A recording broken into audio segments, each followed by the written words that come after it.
કૃષ્ણ હરે કૃષ્ણ કૃષ્ણ કૃષ્ણ હરે હરે હરે રામ રામ રામ હરે હરે. જય Shri Krishna. Good evening. અમારા લેડીઝનું એવું કહેવાય છે કે તમારું જેવું મન, તમારો જેવો વિચાર, જેવો મૂડ, એ બધા જે પ્રમાણે તમારું મન ચાલતું હોય, વિચારો ચાલતા હોય, અને જ્યારે તમે રસોઈ કરતા હો તો એની અસર ખાવા પર પડે.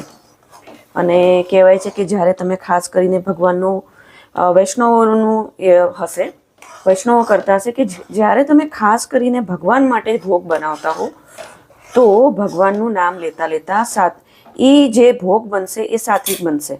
તો પછી આપણે રોજિંદાનું જે જમીએ છીએ, આપણા ફેમિલી મેમ્બર્સને જમાડીએ છીએ, તો કેમ નહીં આપણે ગાયત્રી મંત્ર કે આપણો પોતાનો કોઈ માની તો મંત્ર બોલતા બોલતા રસોઈ કરીએ, જેની અસર રસોઈમાં ઉતરશે. અને આ ભોજન આપણા કોઈ દુશ્મન કે એ રીતે નહીં, પણ આપણા ફેમિલી મેમ્બર જ ખાય છે, જમે છે, બરાબર. તો એ કેટલું એવું જરૂરી નથી કે તમે ભોગ ધરાવો ત્યારે જ ભગવાનનું નામ લેતા લેતા ત્યારે જ સાત્વિક મનથી રસોઈ કરો.